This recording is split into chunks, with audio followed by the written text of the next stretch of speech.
بسم الله الرحمن الرحيم.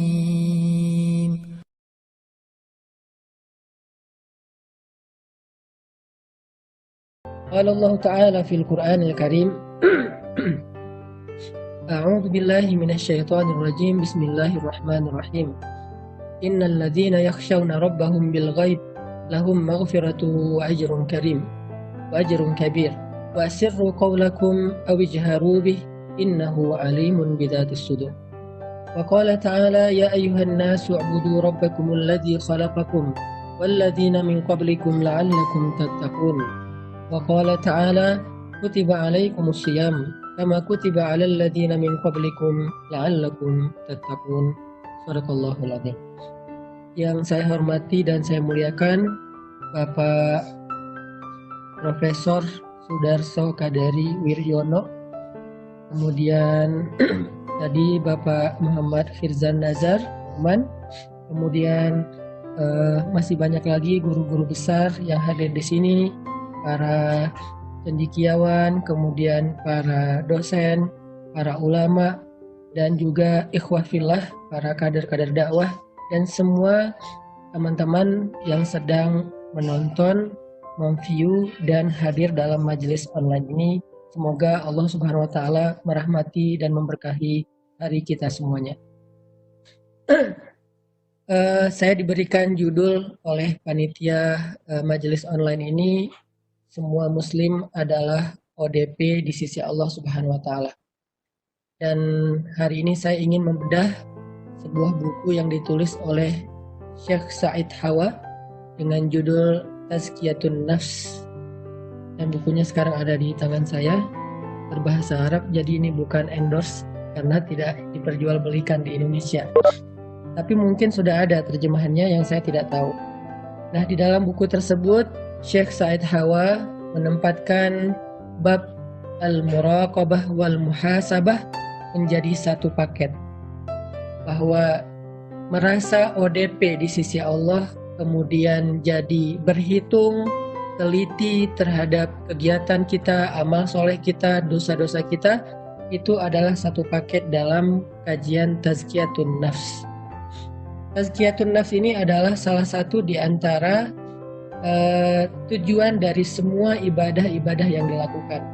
Kalau dalam bahasa Al-Quran kadang disebut dengan istilah wa yuzakkihim, kadang juga disebut dengan istilah muflihun, kadang juga disebut dengan istilah takwa.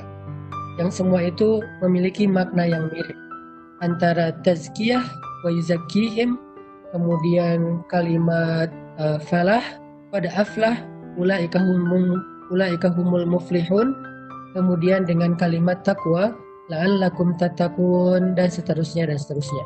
Sehingga kalau kita menghubungkan antara bab muraqabah, merasa ODP di sisi Allah Subhanahu wa Ta'ala, dengan puasa, maka ini menjadi salah satu di antara ciri khas dari ibadah puasa itu justru belajar merasa ODP di sisi Allah Subhanahu wa Ta'ala.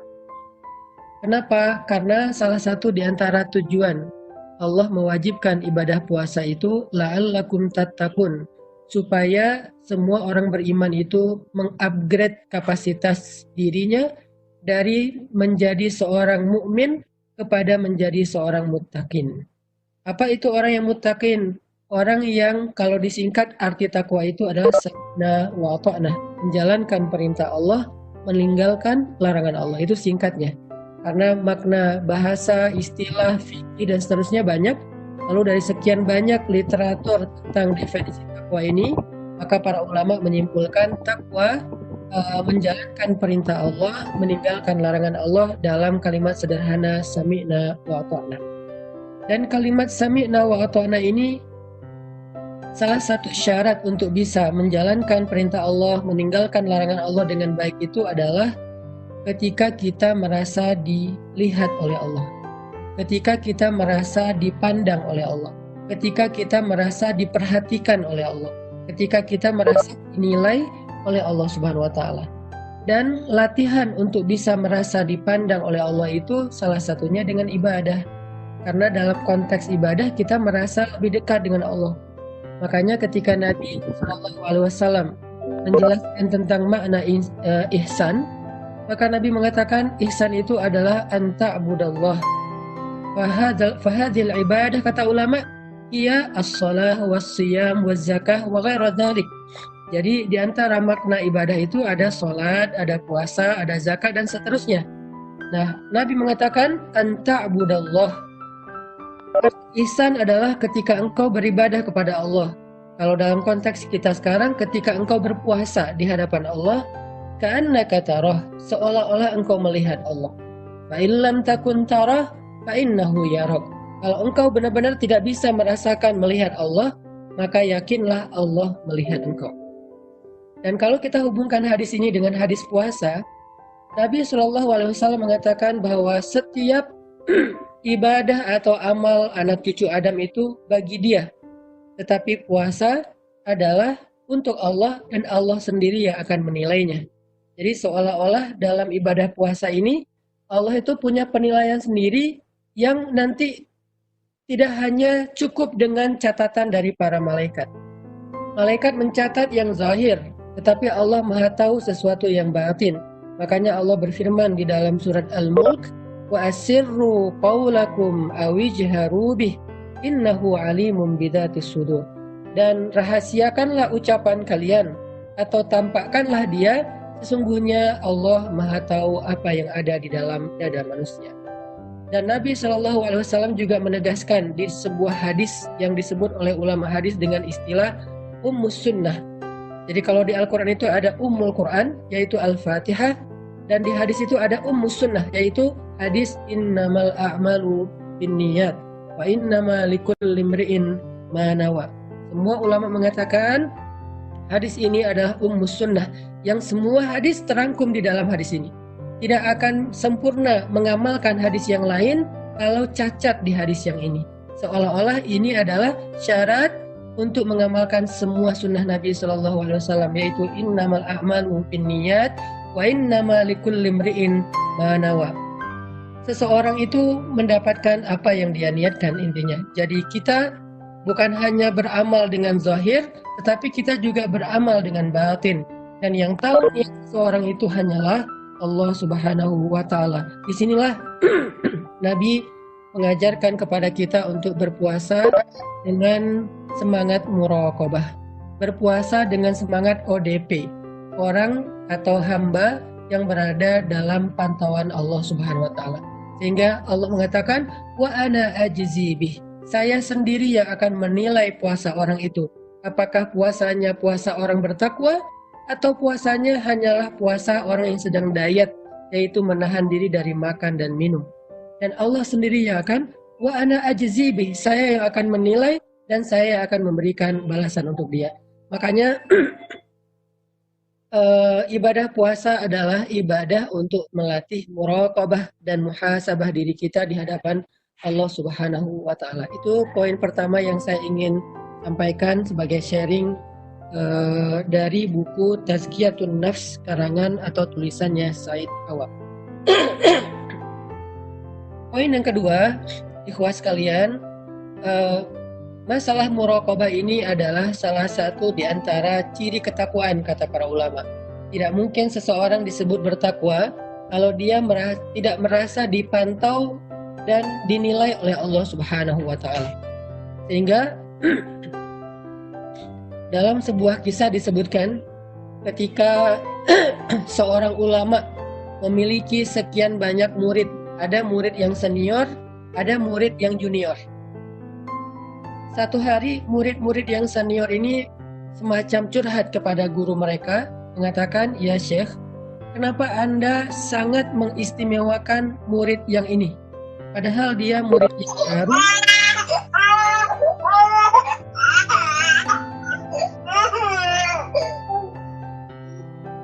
Padahal dia murid yang baru belajar, ilmunya masih sedikit, dan dia juga belum terbukti dengan kesolehan-kesolehannya atau amal-amalnya. Kenapa engkau, wahai Syekh, sangat mengistimewakan murid ini yang masih muda, yang baru ini? Kemudian memanggil murid-muridnya yang senior, beberapa orang yang sudah banyak diajarkan ilmu. Kemudian Syekh ini memberikan masing-masing muridnya seekor burung. Diberikan satu orang satu burung. Lalu kata Syekh ini, sembelihlah burung ini di tempat yang tidak ada satupun yang bisa melihat kalian. Akhirnya murid-murid senior pergi membawa burung untuk disembelih di tempat yang nggak ada yang lihat. Lalu Syekh ini juga memanggil murid yang paling junior tadi, diberikan seekor burung dengan pisaunya dan dikatakan dengan pesan yang sama, carilah satu tempat untuk menyembelih burung ini di mana engkau tidak dilihat oleh siapapun. Akhirnya mereka pun mencar, setelah beberapa lama mereka datang kembali kepada guru mereka. Masing-masing dari murid senior itu datang kepada gurunya dengan membawa burung yang sudah disembelih. Wahai Syekh, ini burung yang saya sudah sembelih dengan nama Allah sesuai dengan pesan dari Syekh. Masing-masing membawa burungnya sudah pada disembelih kecuali murid yang paling junior. Lalu Syekh ini bertanya di depan banyak orang, kenapa engkau belum menyembelih burung yang saya amanahkan? Kata murid ini, ya Syekh, Anda memberikan saya seekor burung untuk disembelih. Tetapi Anda mengatakan, carilah tempat untuk menyembelih burung ini di mana tidak ada satupun yang bisa melihat engkau. Saya tidak bisa menemukan tempat itu ya Syekh. Karena kemanapun saya pergi, Allah Maha melihat dan memperhatikan apa yang saya lakukan. Kemudian Syekh ini tersenyum.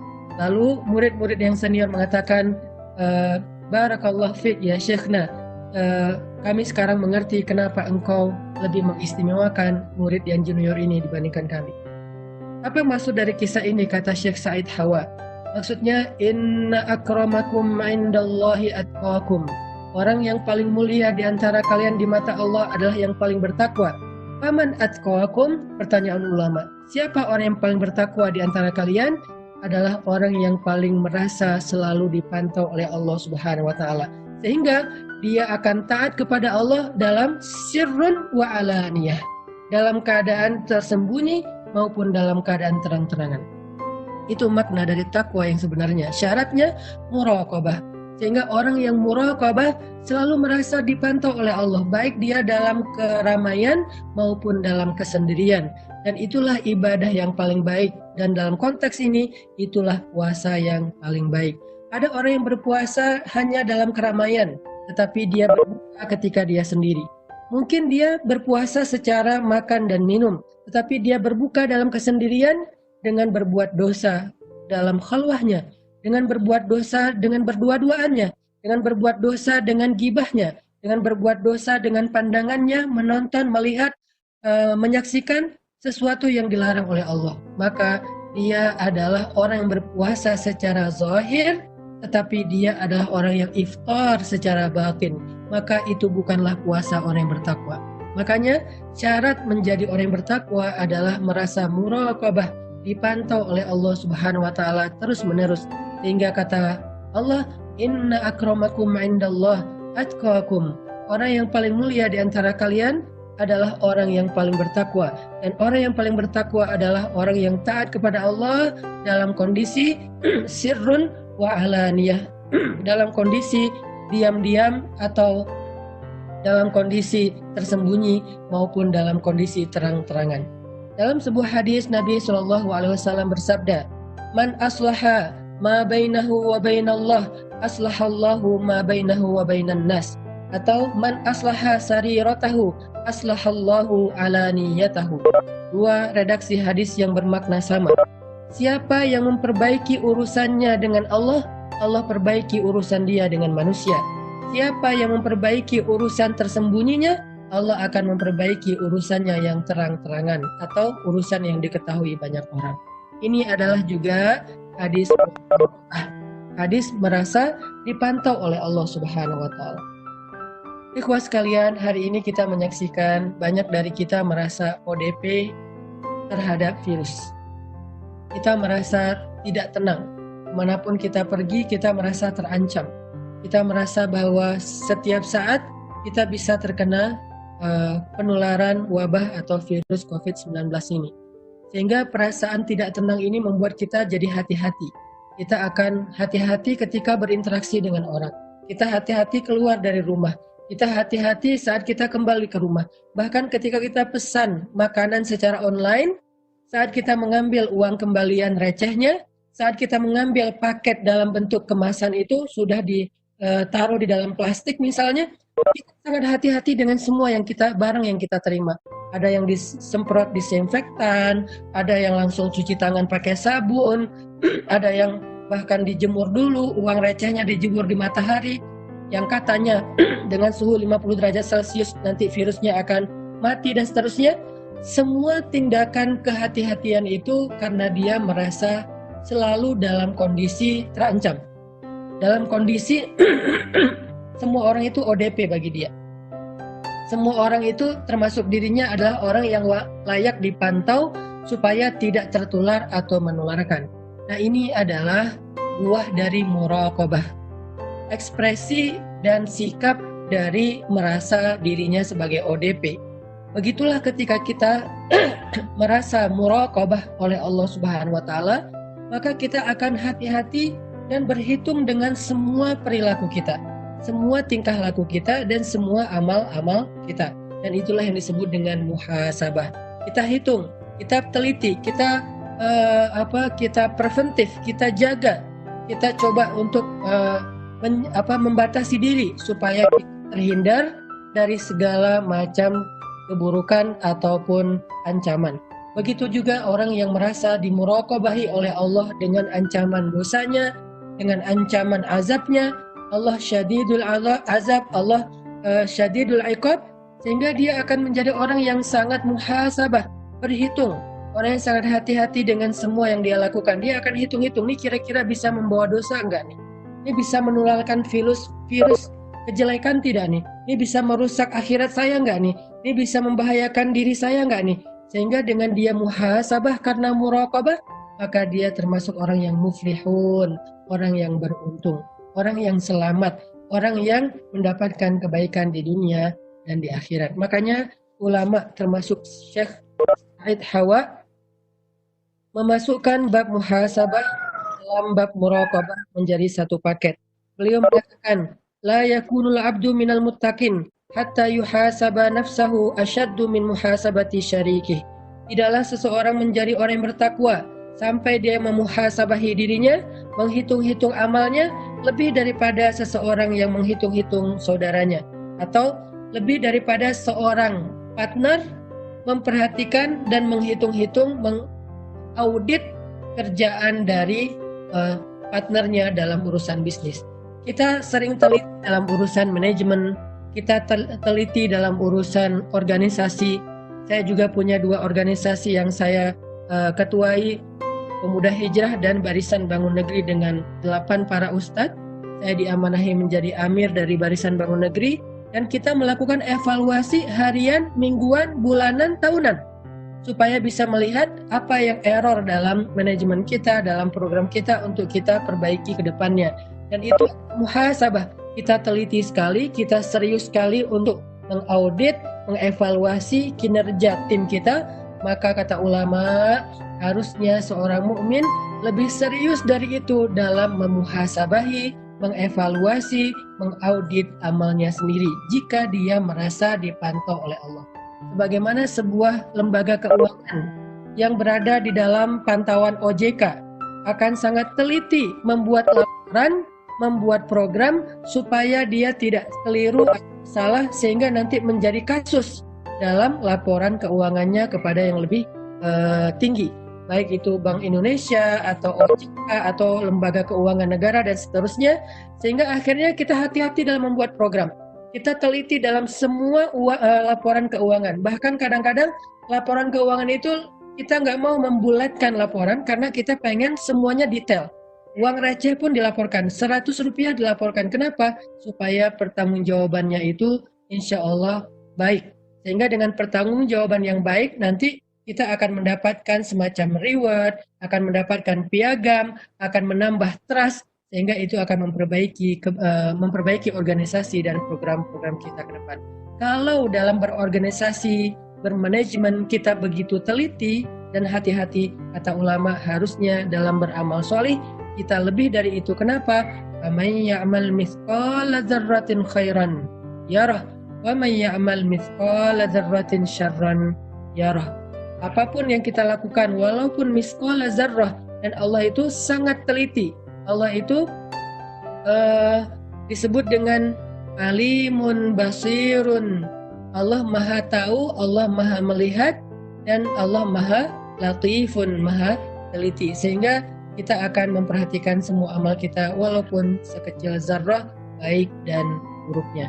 Mudah-mudahan sedikit bedah dari satu bab dalam kitab Tazkiyatun Nafsi ini bisa menjadi booster buat kita semuanya.